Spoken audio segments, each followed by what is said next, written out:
Okay, so today we're going to be talking about the concepts of linearity and superposition. Linearity isn't something that's regularly taught in a Circuits 1 course, but I think it's a pretty powerful tool, so that's why I choose to cover it, and it is directly related to the concept of superposition.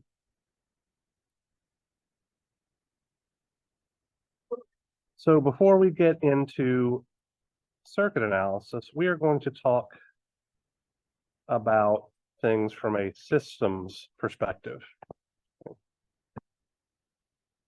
So imagine that we have a linear black box system here in the center.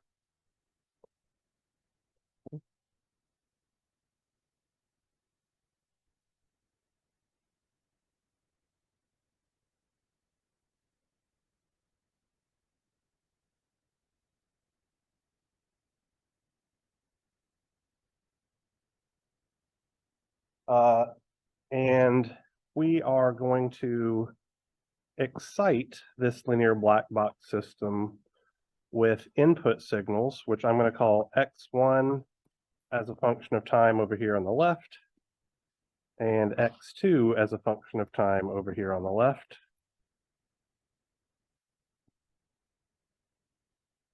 And then our output signals will be y1 as a function of time,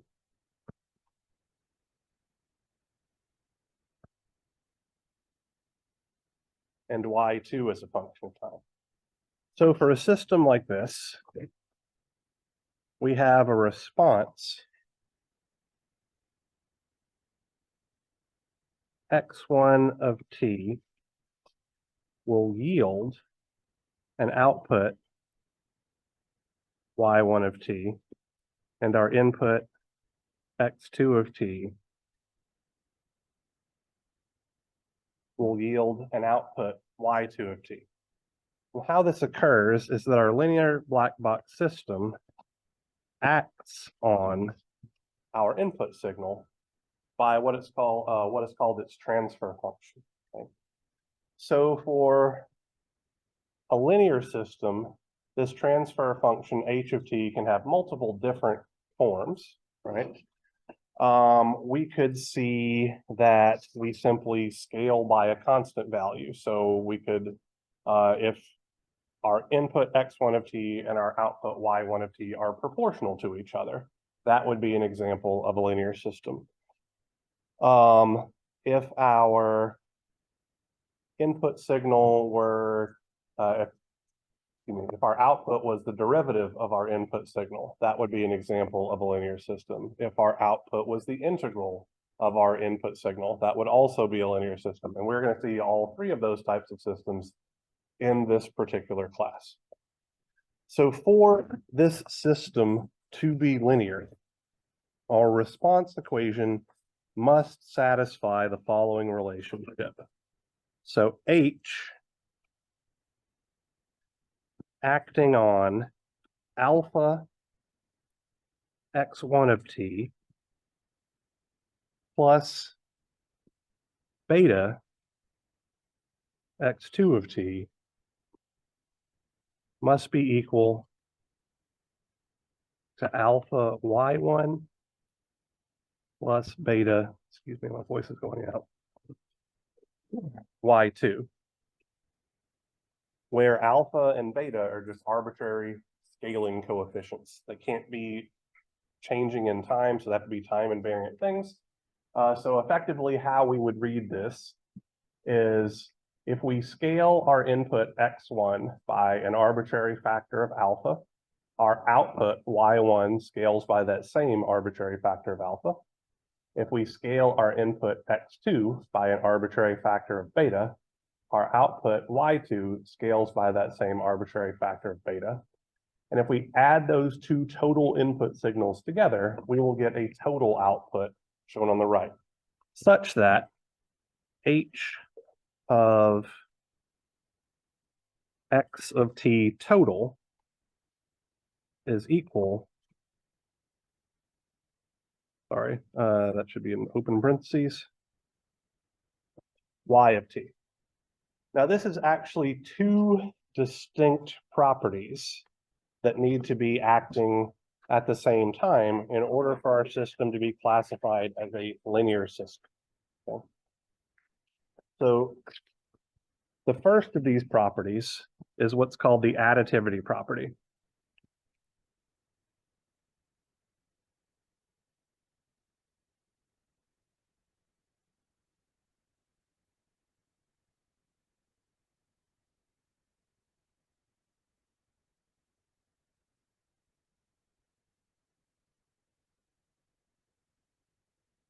So the additivity property of linearity effectively says that if I have a system and I apply an input x1 of t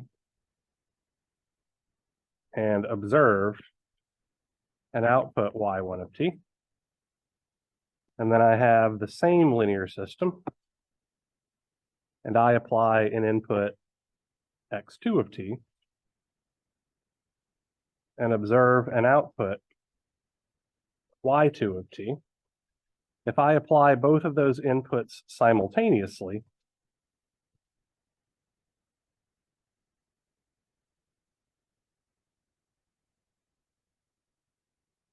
my response should just be the sum of those two outputs, as if each excitation source were taken into account individually,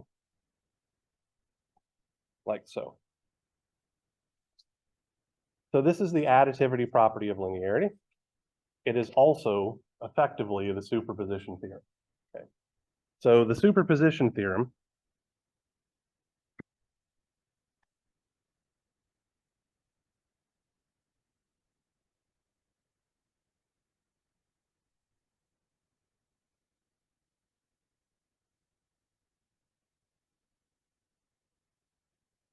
states that, this is going to be a little bit long and we'll put it into practice here in a moment.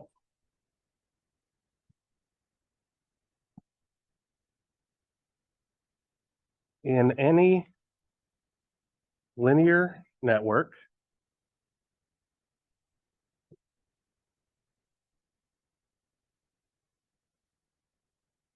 the voltage across or current through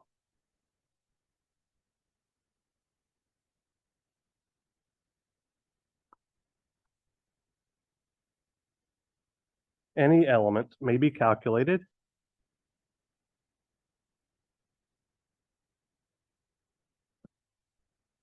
by adding together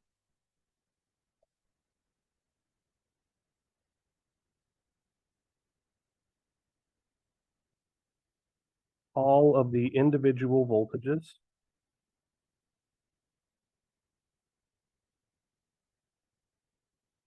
or currents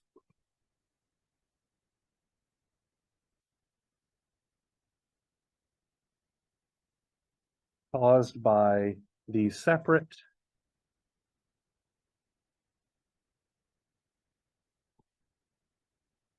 independent sources, and independent is very important here,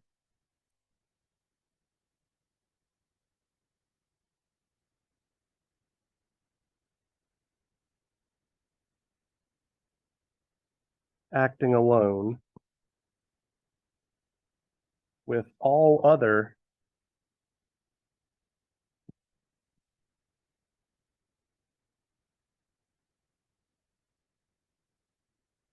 independent sources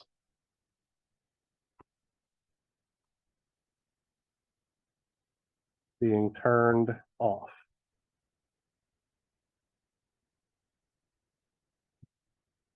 So let's put this into practice by analyzing a circuit. We're going to analyze it two ways. We're going to first look at the circuit with both sources on. So here's what we're going to call method number one. And I'm going to call this the kitchen sink method, because we're just going to throw everything we know at it and see what sticks. Kitchen sink. And then we're going to rework this problem using the superposition theorem. Okay. So here's our circuit of interest. We have a 6-volt source.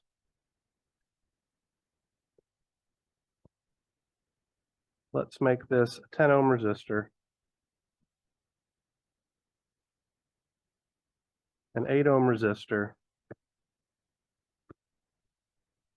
12 ohm resistor. And a 1 amp current source direction up like so. And the quantity that we are interested in is this current Ix. So before we work this thing, I want to ask you guys some questions. Are there any resistors that we could combine?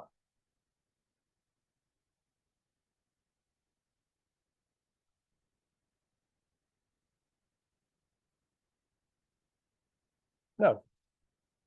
None of our resistors are connected in series or in parallel, so there was no resistor combinations that we can do.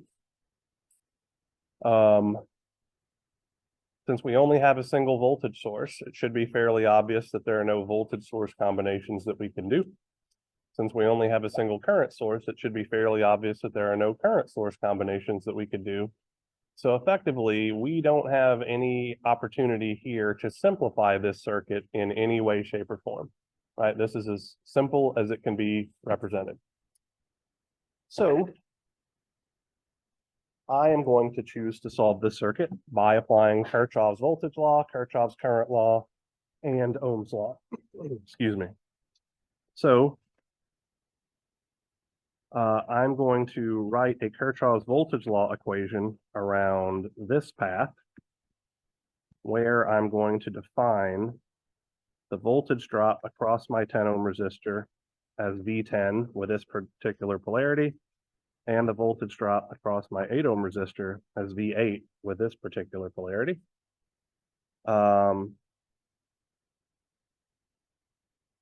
While I won't actually wind up using this, just for the sake of argument, I'm going to define V12 as the voltage drop across the 12 ohm resistor, positive polarity on the right, and I've chosen positive polarity on the right because I know that the 1 amp current is flowing into that resistor like so.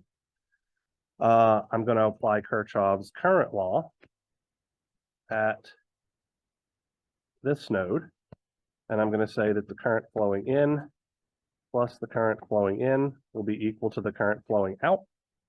And I'm going to call this current, which doesn't currently have a label, I10. The current flowing from right to left through the 12 ohm resistor, I can see by inspection, is just going to be that 1 amp source. So I'm just going to go ahead and call that 1 amps. So for my KVL relationship,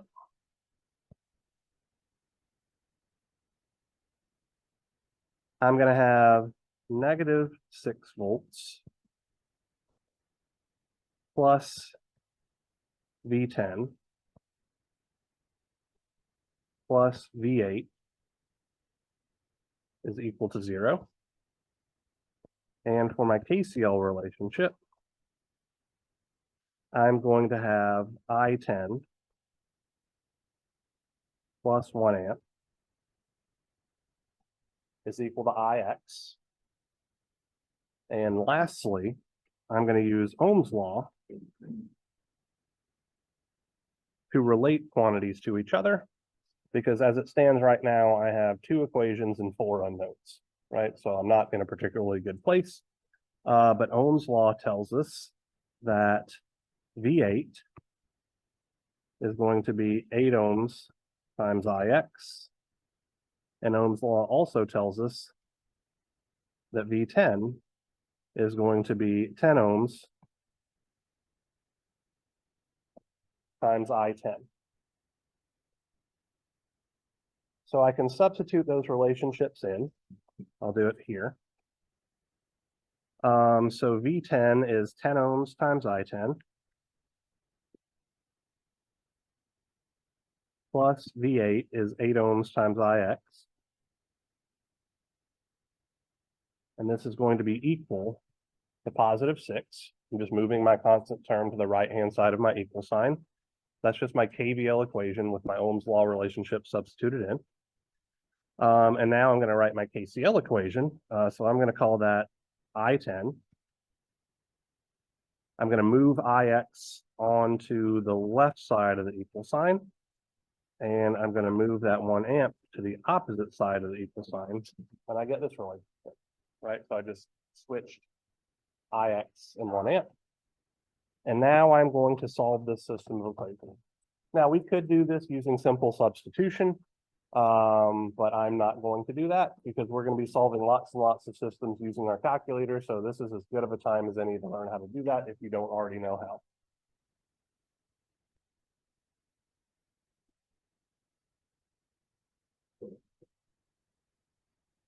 So I've opened up the system solver on my trusty TI-36 Pro, 36X Pro by pressing second and the tangent button. This is a 2x2 system of equations. For those of you that have Casios, you'll need to go into the, what is the menu button underneath 5? Yeah, mode 5. This is a 2x2 system of equations. The coefficient for my first variable, which is going to be I10, is 10 ohms in my first equation. The coefficient for my second variable, which is going to be Ix, is 8. And my constant term is 6. In my second equation, my coefficient for I10 is 1. My coefficient for Ix is -1. And my constant term is -1. And when I solve this system of equations, I get I10 is equal to -1/9 of an amp. And Ix is equal to +8/9 of an amp. Always a possibility that I put it in my calculator wrong. 10, 8, 6, 1, -1, -1. Yeah.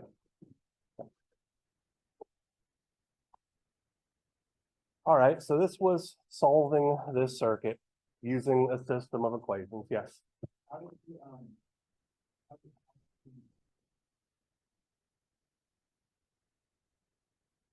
This one right here. I took this equation, I moved Ix over here, I moved 1 amp over here. So that I have it set up exactly how I'm going to put it in my calculator with all of my variables on one side of the equal sign and all of my constant terms on the right-hand side of the equal sign. I thought that was nope, that is -1 amp. All right, so we've solved this system of equations.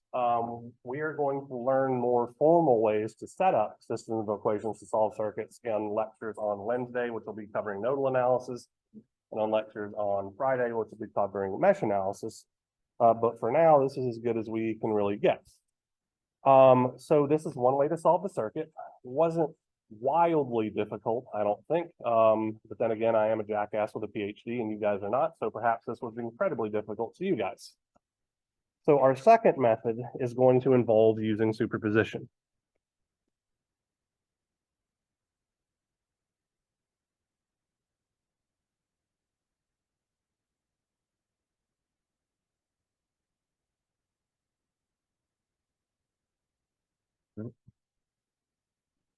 So in superposition, this might seem like it's going to need more work, and for some instances it will be, but for this circuit it necessarily won't. We are going to analyze our circuit with only one independent source on at a time, and then we're going to add the results together and see if they give us the exact same answer that we got with everything on. Okay. So I'm going to start with my voltage source on and my current source off. Okay. So let me scroll up here. So we have a 6-volt source.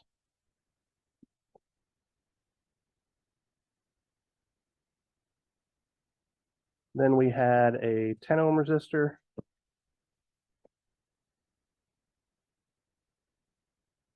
Here was an 8 ohm resistor. through which my current IX flows. I'm going to call this IX prime to remind me that it's something different from the IX that we used earlier.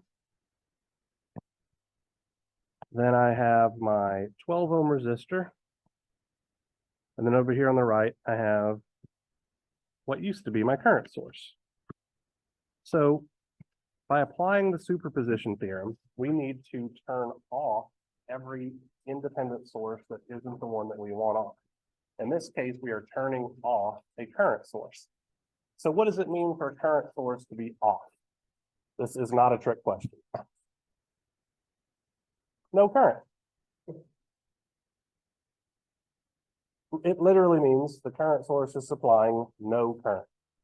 So what circuit element do we know that forces there to be no current flowing through a branch?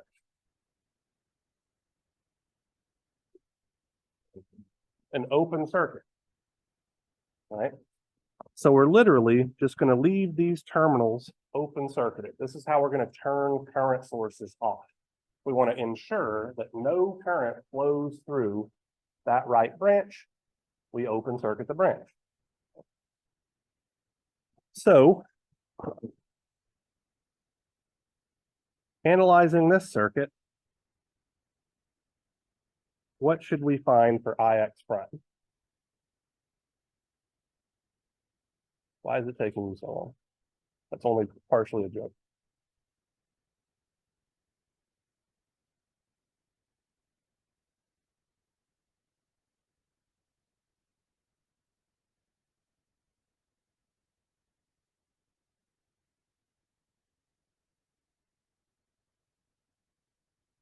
Yeah, 6 volts over 18 ohms.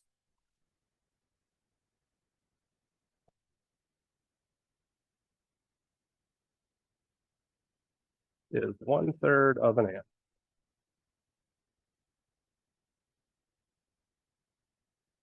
Camden, explain how you did that.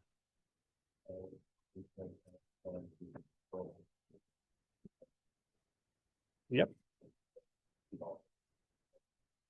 Yep. Absolutely.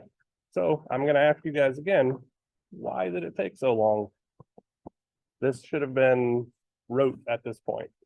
We have a voltage source with 2 resistors effectively in series. You guys should have been able to figure out the current flowing in that loop pretty darn quickly. So might want to step up your game slightly. All right, now let's work it with the voltage source off and the current source on. So how do I turn a voltage source off? So for a voltage source to be off, it needs to be supplying 0 volts. What circuit element, and I use that term loosely, do we have that forces the voltage drop to be 0? A wire, okay? So we're going to replace our voltage source with a short circuit or a wire.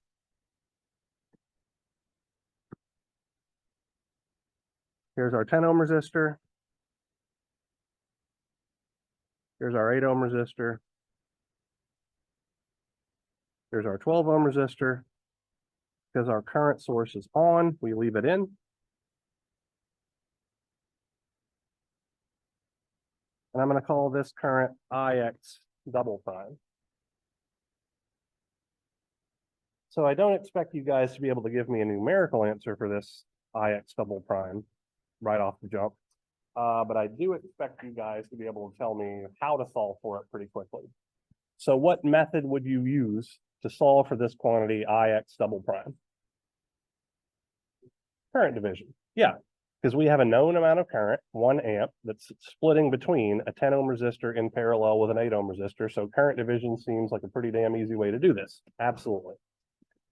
So 1 amp multiplied by the ratio. So we're looking for the current flowing through the 8 ohm resistor. So that's going to be 1/8 divided by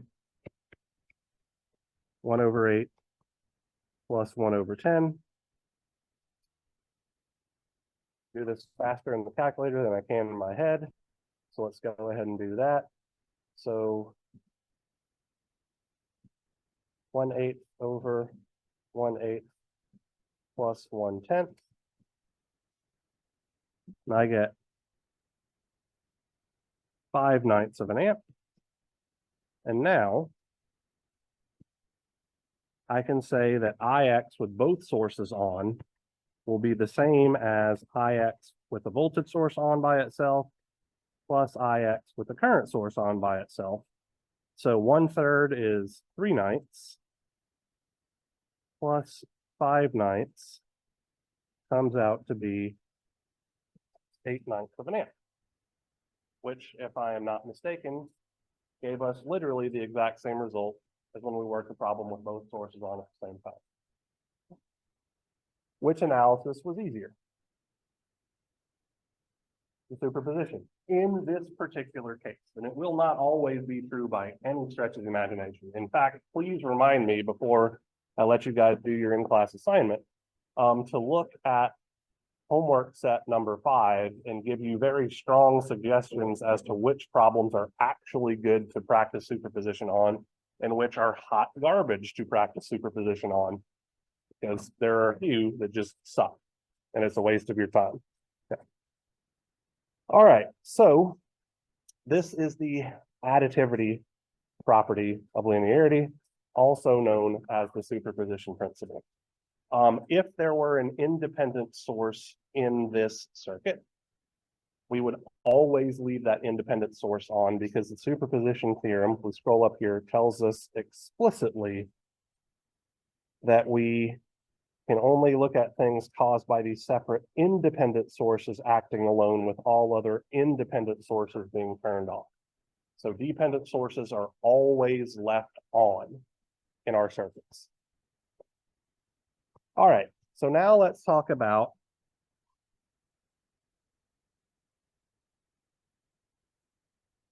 the homogeneity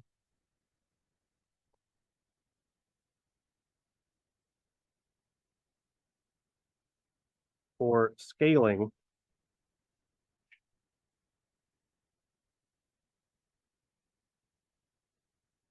property of linearity.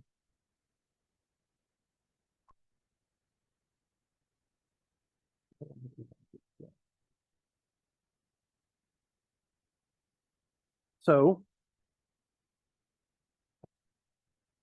scaling property says if I have a system and I apply an arbitrary input x1 and measure an output y1,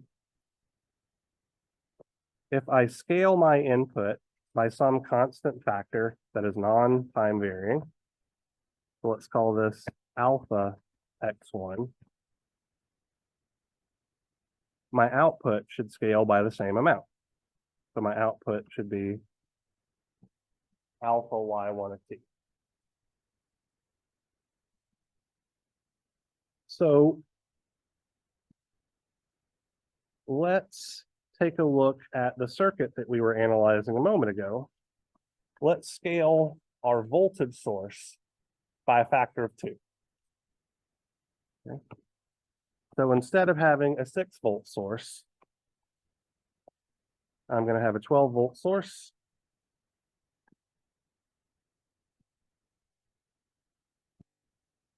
Here's my 10-ohm resistor. My 8-ohm resistor. Here is the current Ix that I'm interested in.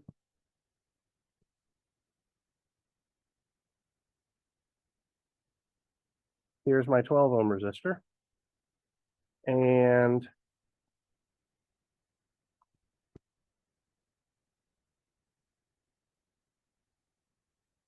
let's scale this by a factor of 2, just for the sake of argument as well.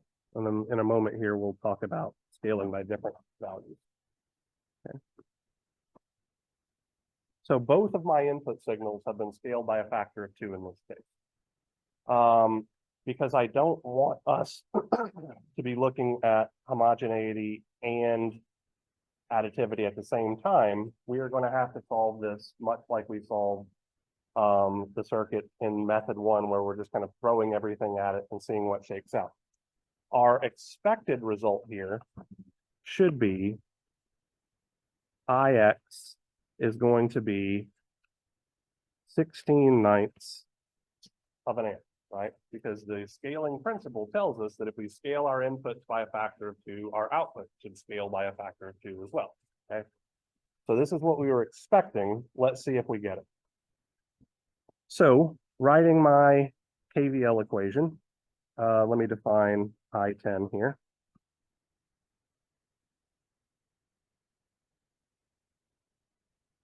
I get 10 ohms times I10 plus 8 ohms times IX is equal to 12. Just to be clear, that's me applying Kirchhoff's voltage law around this loop. And I'm going ahead and already substituting in our Ohm's law relationships so that I don't wind up having to write so many damn equations. Now I'm going to add currents together. So I have I10 flowing into the node, negative IX flowing out of the node, and then will be equal to, excuse me, I10 flowing in, negative IX flowing in, and then negative 2 amps flowing out. So this is my system of equations. And it should be very easy to solve this, at least if you have the TIs, it stores everything in memory. So all I need to do is change my constant term on my first equation to 12 and my constant term on my second equation to negative 2. Solving this, I get I10 is equal to negative 2/9, and IX is equal to positive 16/9 of an amp, which is exactly what I would expect based on solely the homogeneity property of linearity. So I'm going to make a table over here on the right. So this is my inputs.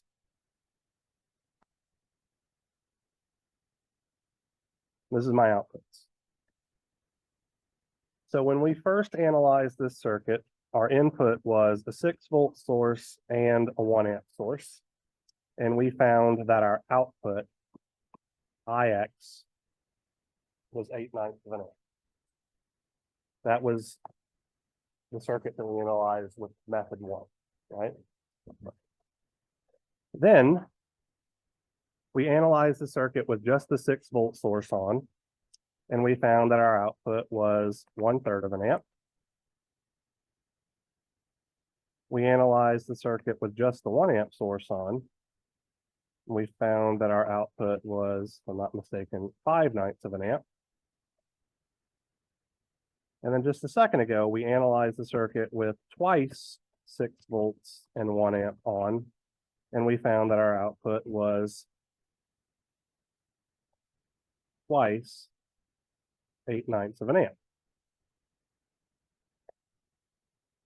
So my question to you guys is, what would happen if we scaled our voltage by a factor of -1/2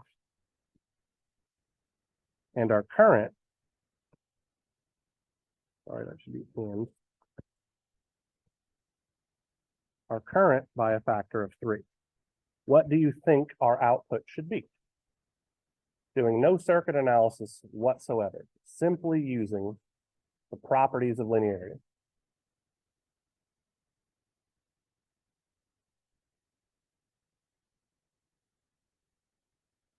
So -1/2 times 1/3 of an amp plus 3 times 5/9 of an amp. If I scale one input by a factor of 1/2, the output associated with that input scales by a factor of -1/2. If I scale my other input by a factor of 3, the output associated with that scales by a factor of 3. So my prediction is, and I need to use my calculator to do this, -1/2 times 1/3 plus 3 times 5/9 comes out to be 3/2 of an amp. Let's prove that this works. So if I scale my voltage by a factor of -1/2, what's that going to look like?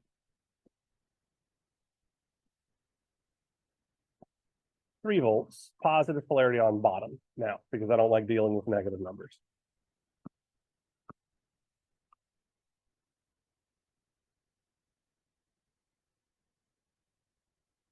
Here's my 10 ohm resistor, my 8 ohm resistor, my 12 ohm resistor. If I scale my current source by a factor of 3, what's that going to look like? 3 amps direction up, right? Because it's not a negative sign, it'll maintain the direction that we had previously.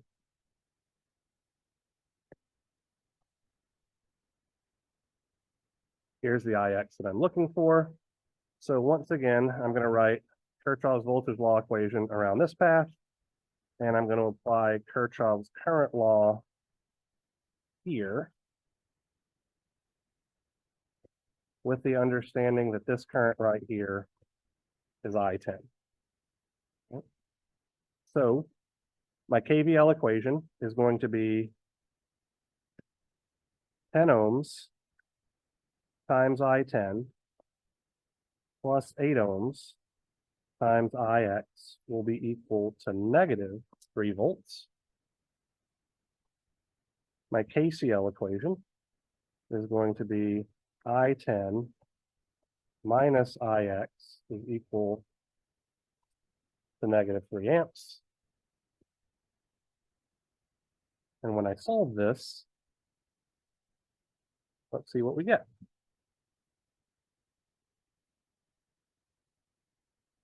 So 10, 8, so that changes to -3. That changes to -3 as well. Solving, I get -3/2 of an amp and +3/2 of an amp. Exactly what I predicted without doing any circuit analysis whatsoever. This is why linearity can be such a powerful tool. Because if we know how things behave for any given voltage or current, we know how things behave for every voltage and current, right? It's just proportionality. That's all we are dealing with. So let's take a look at the web work really quickly.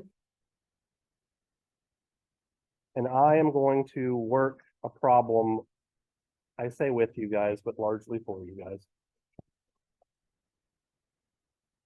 Ashton can tell I'm feeling a little salty this morning. Which is going to be, or actually, let's just go through homework 5 really quickly, and I'll talk through some things. All right. So problem 1 has nothing to do with superposition whatsoever. I want to be very, very clear about that. So using superposition here is a total waste of your time. Realistically, this should be resistor combinations and source combinations because those 2 voltage sources are connected in series. And then from that, you should be able to do everything. So problem 1, I want to reiterate, has literally nothing to do with superposition whatsoever. Problem 2 has to do with the homogeneity property of superposition, meaning that if you work part A, you don't need to do any circuit analysis for part B whatsoever. You can simply use scaling. Similarly, if you choose to work part B first, you don't have to do any work to figure out part A. It's all based on the scaling. So you can choose if you want to work the circuit effectively backwards in part A or forwards in part B. Whatever you're more comfortable with will get you the result you want, and then just use the scaling property to figure out what's going on for the other part. For part C, it's literally just calculate the ratio of Vx to Ix. So once you know the answer to part A or part B, literally just calculate that ratio and you're done. Okay. So problem 3, part A is a fantastic thing to practice superposition on. Parts B and C, significantly less so. Okay, so for part B and part C, we have dependent sources in there that are messing things up. So I'm going to work part B using superposition to effectively show you why it's a waste of time. And you should put off doing parts B and C until we learn nodal analysis on Friday.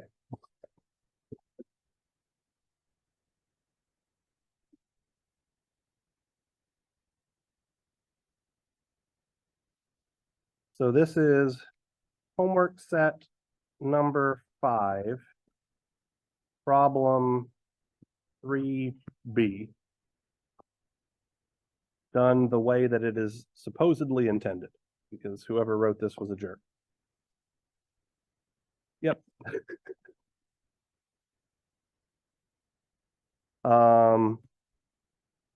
Let's see here. I'll just use my numbers. So I1 is 3.8 amps.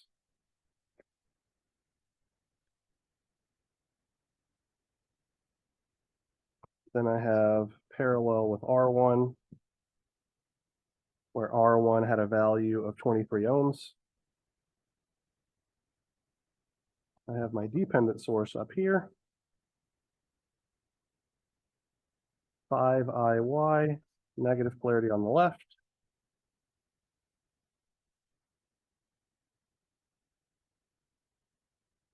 Then my resistor R2, which is 39 ohms.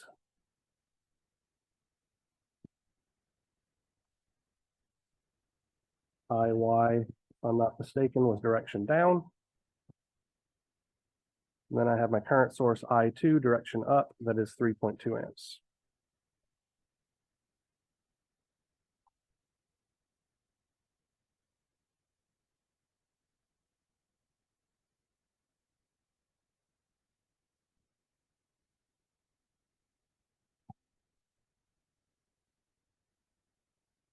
All righty, so we're going to use superposition theorem. Let's start with the 3.8 amp source on and the 3.2 amp source off.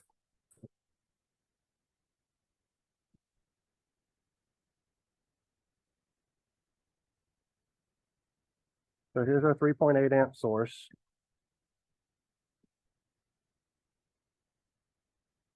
(23 ohm resistor)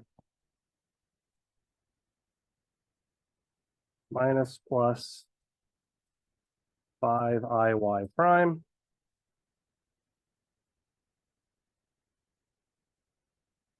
(39 ohms) IY prime, and our open circuit over here on the right. So before we start our analysis, does everyone agree that this is what the circuit should look like with our 3.2 amp source off? Okay. All right. So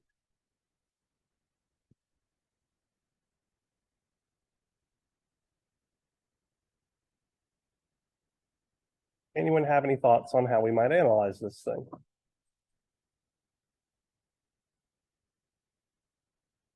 Once again, we are in a situation to where we can't do any resistor combinations, we can't do any source combinations, so we just have to throw everything at it and hope something sticks, right? So I am going to define this voltage to be V23. Let's define this voltage to be V39, and I'm going to write KVL equation around this loop. So I have negative V23 minus 5IY prime plus V39 is equal to 0. We'll sort out what some of those things are here in just a moment. I think really the only thing that I need to define is going to be this current. Let's call it I23.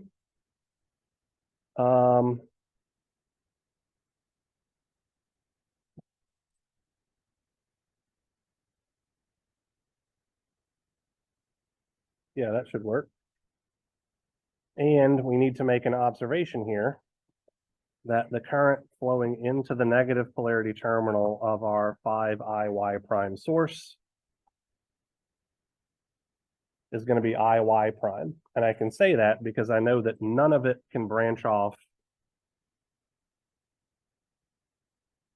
and flow through my open circuited terminals. Right? So that I will have the relationship 3.8 amps will be equal to I23 plus IY prime. My Ohm's law relationships are V23 is equal to 23 ohms times I23, and sorry, it says plus, that shouldn't be a plus.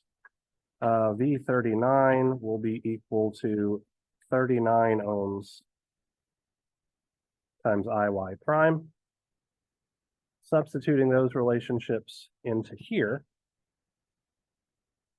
let's see, so negative V23, so that's going to look like negative 23 ohms times I23 minus 5 IY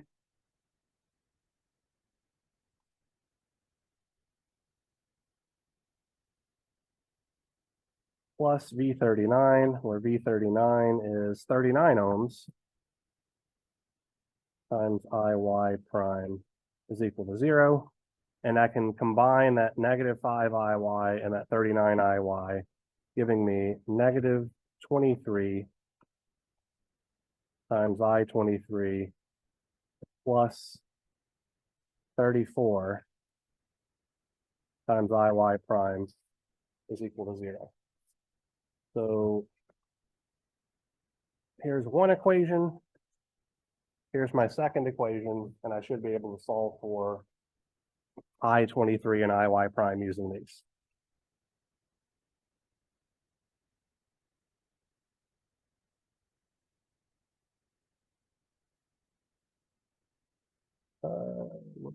Oh, yeah, it did erase. Hold on, let me get that back because that's annoying.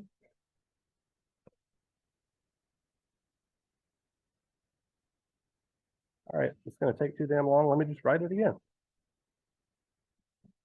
Let's see. So negative 23 I23 plus, let's see, 39 minus 5 is positive 34 if my mental math is correct, which it might not be. So feel like that one's pretty okay though. There we go.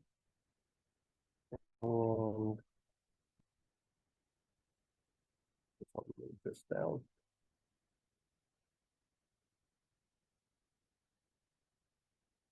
All right, so throwing this into my system solver. Let's see, so my coefficient for I23 in my first equation is 1. My coefficient for IY prime in my first equation is 1. My constant term is 3.8. In my second equation, my coefficient for I23 is negative 23.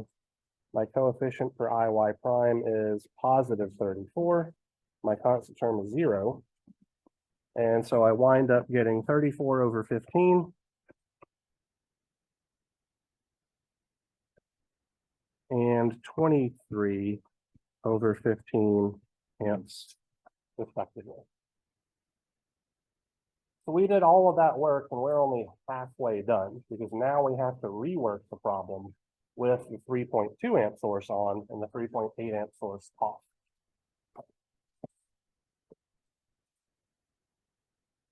So with the 3.8 amp source off, we're going to be left with an open circuit over here. Then we have our 23 ohm resistor. Minus plus, yeah.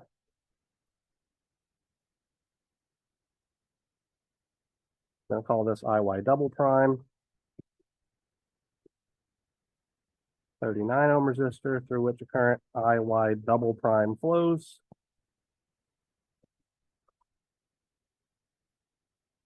Here's our 3.2 amp source. And it's an incredibly similar looking circuit, so it's not going to be wildly difficult to figure out. But it is definitely going to be tedious.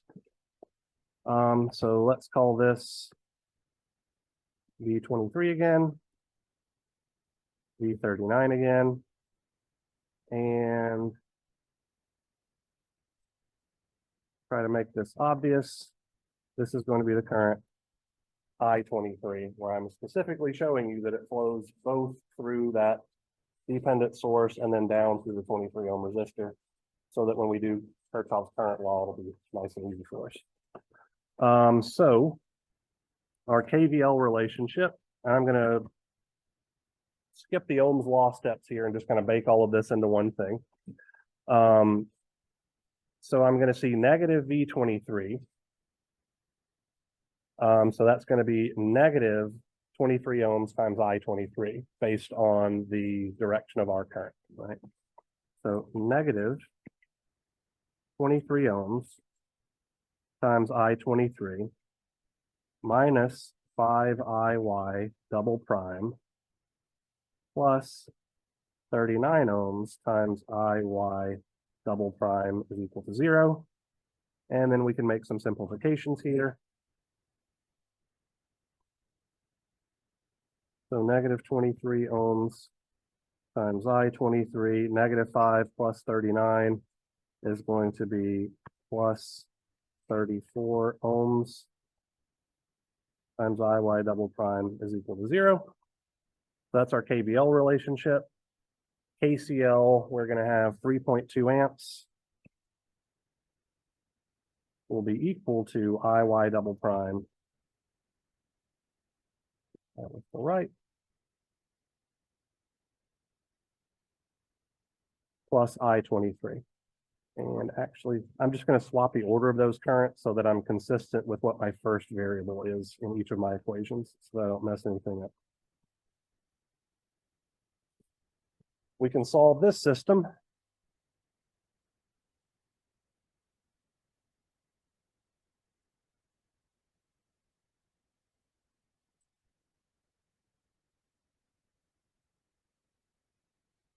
And so my coefficient for I-23 in my first equation is negative 23.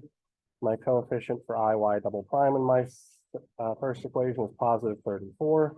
My constant term is 0. In my second equation, my coefficient for I-23 is 1. My coefficient for IY double prime is 1. And my constant term is 3.2 amps. Solving, I get 544 over 285.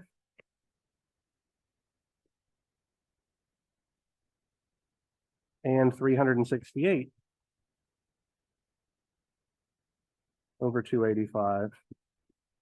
Lastly, I need to find IY by adding IY single prime plus IY double prime. So that's going to look like 23 over 15 plus 368 over 285 gives me 161 over 57 amps. So that's doing it the way that it was intended to be done, according to the jerk that wrote this homework assignment. Why I think this is terrible practice for superposition is because superposition should be used to make your life easier, not harder. And I would argue that it would be easier to analyze this circuit with both sources on and analyze the damn thing once than to analyze it twice if we're going to have to set up a system of equations regardless, right? So when we talk about nodal analysis and mesh analysis, that's all about proper ways to set up systems of equations to solve a circuit. So this is a great circuit to practice nodal and or mesh on. It is a terrible circuit to practice superposition on. And the same thing is true for part C. In order to use superposition, you're going to wind up having to set up a system of equations, which defeats the purpose of using superposition to make your life easy. Okay. So part B of this problem, even though we just did it using superposition, it can be done. It's not really good for it, right? Part C also not particularly set up well for superposition. Part A is. You're gonna wind up just using superposition and then current and voltage division to figure everything out, much like the example problem that we worked earlier. All right, so let's look at problem 4. This is another good one where we can actually use superposition. It's not always the case that if it has independent sources in there, it screws things up. It's just this particular homework set that seems to imply that very strongly. Okay. Sorry, yes, dependent sources messing things up. So, like I said, problem 2, great practice on the scaling principle of linearity. Problem 3A, good practical superposition. 3B and 3C, just leave them alone until we learn better techniques. Problem 4, good to use superposition on. All right, so the last thing that I'm going to talk about is your in-class assignment here, and I just want to explain what I am expecting of you, and also to let you know this is how things will be phrased on the exams, stuff like that.